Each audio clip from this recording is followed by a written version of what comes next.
kepalaku. Macam mana boleh jadi macam ni?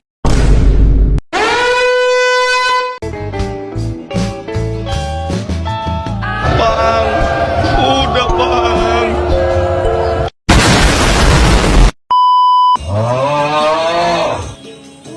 Canda, bercanda.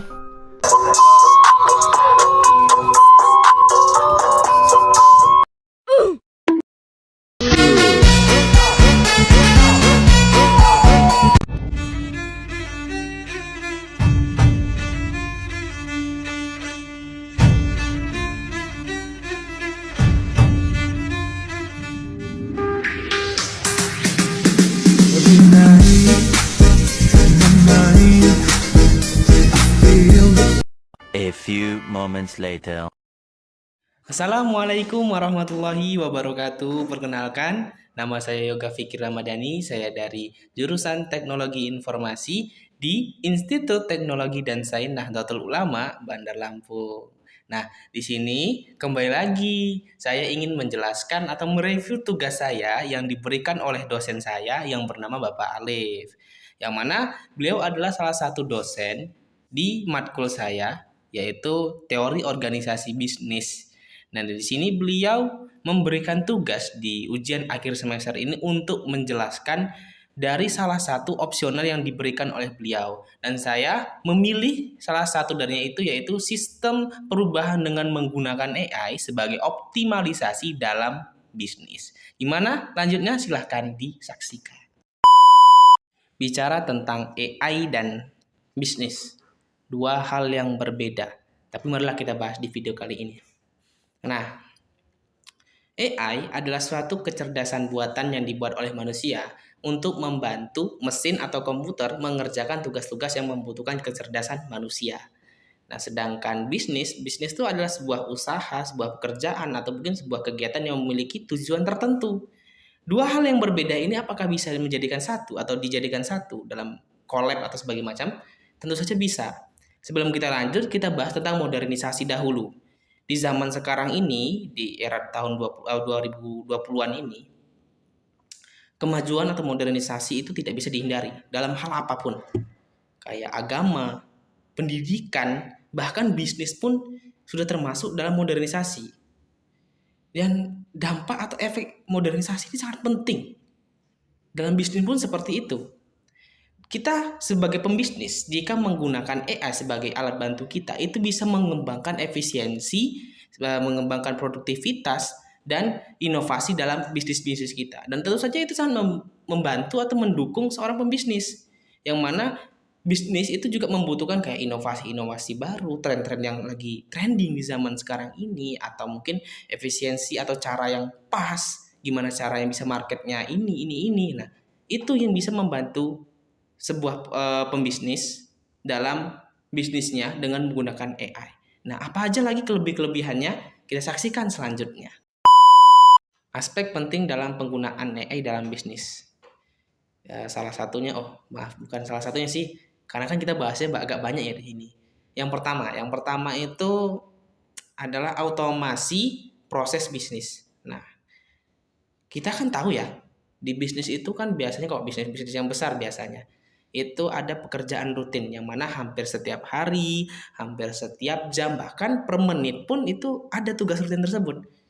Ya kayak contohnya kayak entry data, pengolahan dokumen, atau mungkin layanan pelanggan. Nah, itu AI memberikan terobosan atau bisa membantu seorang pembisnis dalam mengatasi hal tersebut. Dengan cara apa? AI memiliki terobosan atau memiliki usulan, atau ya bukan usulan sih, kayak lebih tepatnya tuh salah satu fitur kayak chat robot untuk layanan pelanggan. Nah, tentu saja ini sangat membantu bagi seorang pembisnis. Tentunya kayak hal-hal waktu apa itu bisa dikendalikan dengan AI. Jadi pekerjaan rutin tadi setelah dihandle sama AI itu lebih memperluas jangka waktu yang longgar atau lebih nyaman, sehingga bisa membebaskan karyawan untuk lebih fokus terhadap pekerjaan yang strategis. Ini tentu saja sangatlah menguntungkan bagi seorang pembisnis tadi. Aspek penting yang kedua dalam penggabungan AI dan bisnis adalah menganalisis atau analisis data yang mendalam. AI itu dapat menganalisis sebuah data yang luas atau besar dalam waktu yang singkat. Ya skalanya ibaratnya skala yang besar gitu loh. Nah, itu AI itu dapat dengan waktu yang lebih singkat, lebih minim daripada manusia biasa. Kenapa seperti itu? Kadang hanya kita tahu kalau manusia tuh kadang juga keterbatasan waktu, keterbatasan tempat. Nah, ya juga ada pepatah lah yang pernah kita dengar atau ini juga familiar di telinga kita bahwa adalah waktu atau masa itu adalah emas. Nah, ya seperti itu. Jadi seorang pembisnis itu sangat menyayangkan sebuah waktu atau masa. Nah, AI itu memberikan terobosan atau inovasi gimana caranya seorang pembisnis itu bisa menghemat waktu tadi atau dengan cara menganalisis data tadi dengan waktu yang singkat. Tentu ada tujuannya yaitu untuk menghasilkan suatu wawasan yang berguna, juga mempercepat pengambilan keputusan melalui data gitu, juga ya memahami temperamen konsumen. Nah, itu juga ya bisa dilakukan oleh AI. Nah, itu tentu saja sangat menguntungkan bagi seorang pembisnis. Yang mana hal-hal itu tadi juga bisa memakan banyak waktu, kayak analisis data yang mendalam gitu loh, yang skala besar itu juga membutuhkan waktu. Nah, AI itu bisa mempersingkatnya lebih minim. Nah, itu tentu saja sangat menguntungkan. Aspek penting yang ketiga dalam penggabungan AI dan bisnis itu adalah personalis pengalaman pelanggan. Kita juga tahu bahwa seorang pembisnis atau perusahaan juga membutuhkan pelanggan. Nah, pelanggan ini mempunyai kayak wewenang untuk memberikan rating terhadap produk, terhadap perusahaan, atau terhadap bisnis yang kita miliki. Dan itu sangat berpengaruh. Nah, jadi apabila ada seorang pelanggan atau mayoritas pelanggan memberikan rating yang jelek terhadap produk atau perusahaan atau bisnis kita, itu juga bisa memberi dampak yang negatif terhadap nama dari bisnis kita, nama baik dari bisnis kita, bisa kita tercoreng atau sebagainya macam lah. Nah, AI itu juga bisa membantu kita mengatasi hal tersebut. Dengan adanya teknologi AI dan machine learning, itu bisa memberikan atau perusahaan tadi bisa memberikan layanan yang disesuaikan untuk setiap pelanggan. Kenapa untuk setiap pelanggannya? Karena kita tahu bahwa setiap manusia kan beda-beda tuh. Ada yang temperamennya keras, ada yang temperamennya lembut, ada yang ya soft fire, bodoh amat sih terhadap hal-hal yang seperti itu kan. Nah, AI itu bisa mempunyai fitur yang memberikan pengalaman atau memberikan layanan terhadap setiap temperamen pelanggan yang berbeda-beda. Nah, itu tadi salah satu keunggulannya seperti itu. Itu juga bisa menguntungkan seorang pembisnis karena dia nggak usah pusing-pusing lagi deh harus nanggepi konsumen yang harus gini gitu. Ibaratnya mengurangi sekian dari pemikiran seorang pembisnis tadi. Ya contohnya kayak pemasaran berbasis AI. Ya ada AI driven marketing contohnya. Nah, itu juga membantu karena ya marketingnya melalui AI gitu loh. Jadi lebih singkat waktunya, lebih efisien, lebih oke lah, worth it, juga bisa menjaga eksentitas atau kualitas dari sebuah bisnis tadi. Aspek penting yang keempat dalam pergabungan AI dan bisnis itu adalah optimalisasi manajemen rantai pasokan. Tentu saja dalam kayak perusahaan bisnis yang bertema tentang makanan atau logistik ya, atau mungkin barang-barang hal yang lain tentang kayak keperluan hidup yang berbasis instan atau bungkusan, ini stok atau barang atau pasokan itu juga harus diperhatikan. Karena ya kita harus memperkirakan sebagai seorang pembisnis apakah barang kita ini cukup untuk stok penjualan atau market kita beberapa waktu ke depan, atau mungkin stok ini kurang atau mungkin lebih. Tapi kita sebagai seorang manusia biasa itu sering membuat kecerobohan atau kesalahannya sehingga prediksi kita ini sering meleset dari target kita.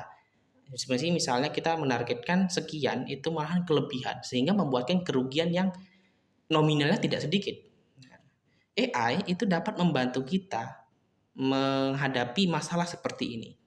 Contohnya ya kayak memantau pasokan kita. Jadi AI itu bisa memantau pasokan kita, dan misalkan kita tuh memproduksi sekian barang. Nah, itu ketika sudah dijual atau dimarketkan, itu AI itu bisa secara otomatis memantau ini pengeluarannya berapa, ini keluarnya berapa, ini nanti kira-kira habisnya berapa. Itu walaupun kadang meleset, itu tidak terlalu jauh dari perkiraan. Nah, yang kedua ya bisa menganalisis. Jadi ya kita tahu juga ya, kita sebagai seorang pembisnis yang profesional, contohnya itu juga harus ada namanya labirin marketing.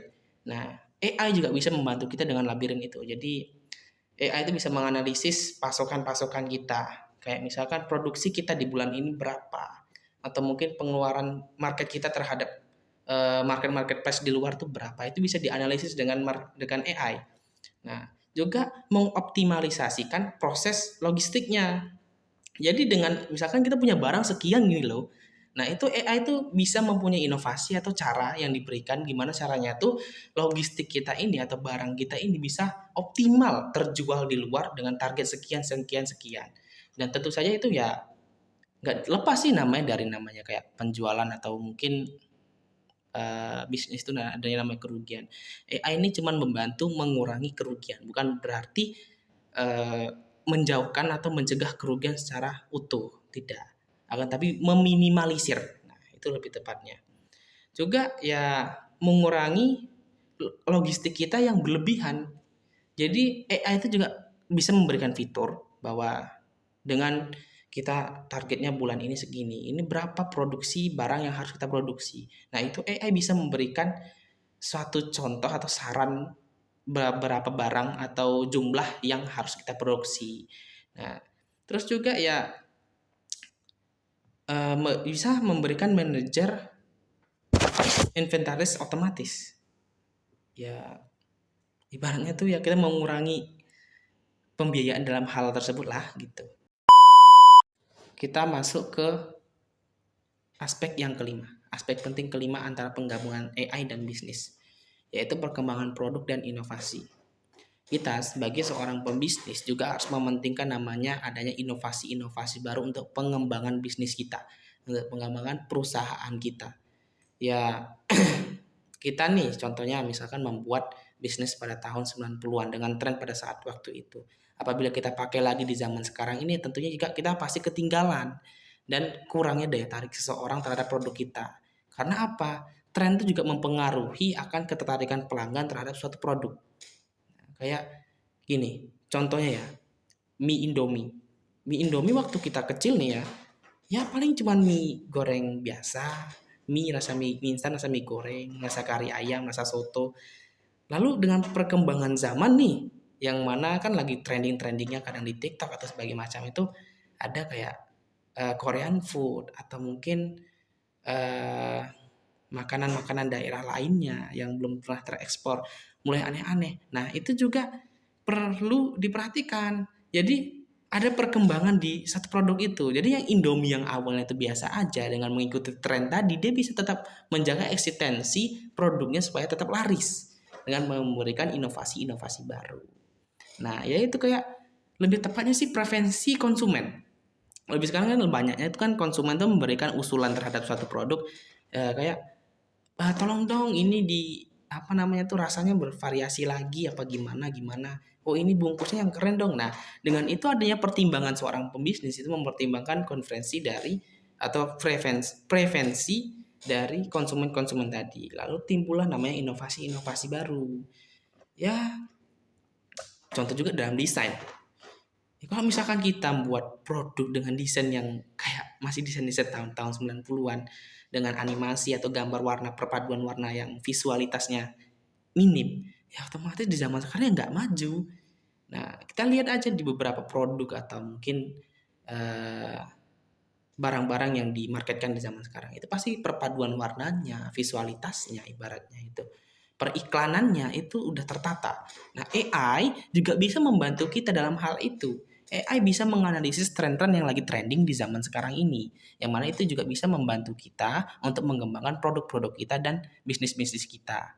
Dan juga AI bisa memberikan peluang usaha atau ya lingkungan usaha yang lagi bagus pada saat ini. Kayak apa aja. Nah, juga ya dalam hal desain. AI juga bisa memberikan suatu usulan, suatu fitur yang mana memberikan usulan kamu jualannya apa. Nah, terus kita pengiklanannya dengan memadukan warna apa-apa ya. Kalau misalkan kita mempunyai produk yang berestetika atau mungkin beridentik dengan pedas. Ya otomatis ya pasti ada perpaduan warna hitam, merah gitu yang dalam visualitasnya itu pasti nampak itu suatu yang elegan. Nah, kalau misalkan kita jual produk yang pedas, kita jual warna ungu ya nggak lucu gitu loh. Warna yang soft gitu tidak menampakkan sesuatu yang hot, yang pedas gitu dalam produk. Nah, itu contohnya salah satunya AI dapat membantu dalam desain, dalam periklanan, dengan inovasi-inovasi tersebut, juga peluang lingkungan kerja atau peluang lingkungan bisnis yang lagi bagus pada waktu itu. Itu ya.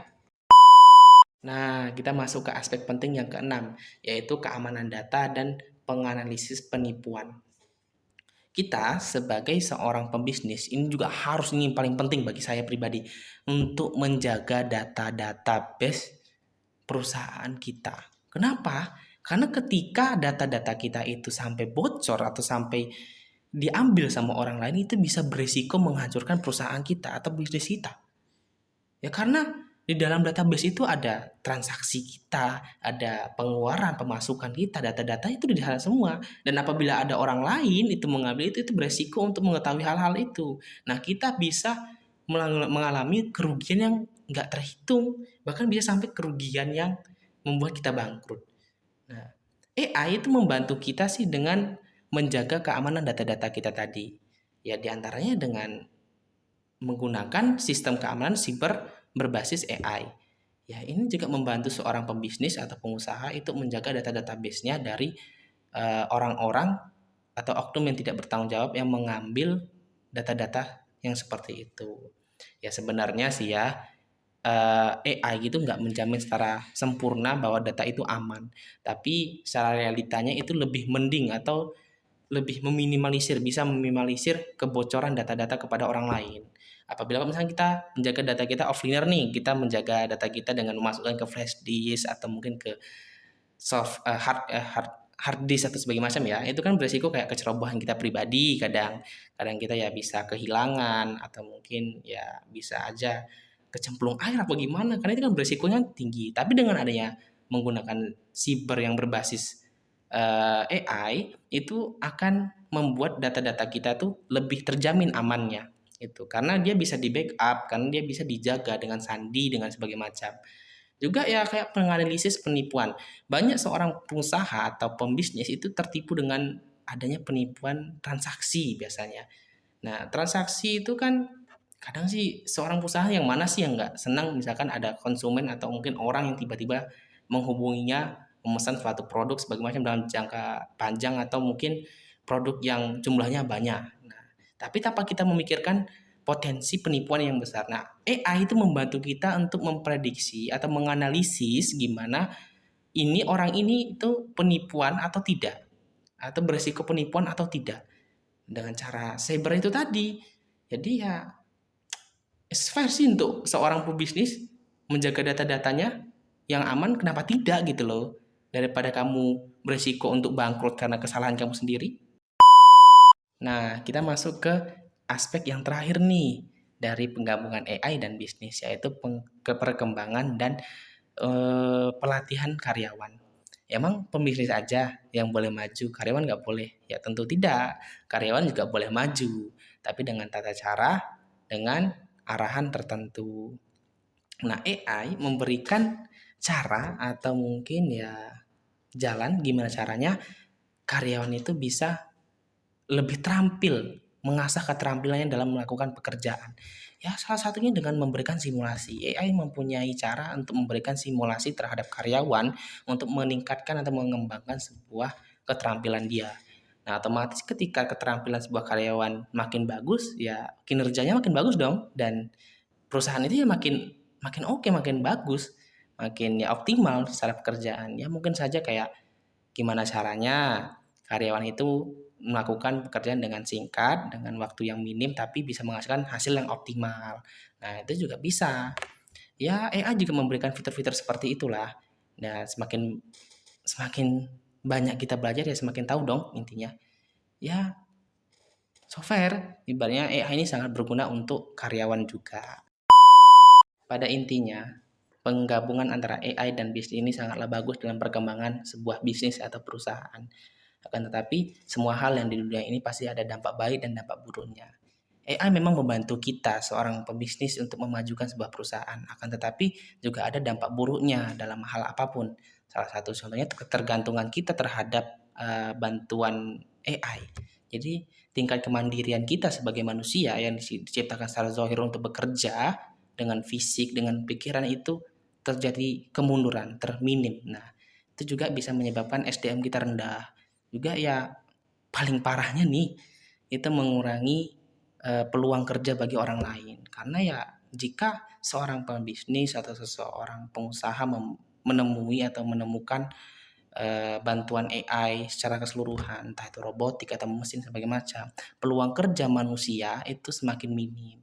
Karena seorang pembisnis itu lebih memilih nanti kerja, mending ngerjain ke robot aja sih, lebih efisien, lebih oke gitu. Nah, itu juga beresiko dengan pengurangannya lapangan kerja. Ya, software sih ibaratnya ada kurangnya, ada plusnya. Tapi ya kembali lagi kepada diri kita, gimana caranya kita sebagai pembisnis yang profesional untuk mengimbangi antara baik dan buruknya suatu tindakan atau suatu usulan. Mungkin cukup itu saja video kali ini dari saya. Saya meminta maaf yang sebesar-besarnya apabila selama video ini atau video tugas ini saya melakukan tindakan yang tidak pantas, tutur kata yang masih belibet-belibet, atau mungkin yang tidak pas penataannya, saya meminta maaf yang sebesar-besarnya. Dan juga khususnya kepada dosen saya, Bapak Alif, saya meminta maaf kepada Bapak dan berterima kasih sebanyak-banyaknya karena setelah satu semester ini saya diajarkan ilmu yang banyak, dan apabila saya banyak salahnya entah itu dalam tutur kata, tindakan kepada Bapak, saya meminta maaf yang sebesar-besarnya. Mungkin terakhir dari saya berterima kasih kepada semua orang yang menonton video ini untuk meluangkan waktunya melihat video yang masih ya ibaratnya masih pemula seperti ini. Billahi taufik wa hidayah. Summa salam. Assalamualaikum warahmatullahi wabarakatuh. Alhamdulillah. A few moments later.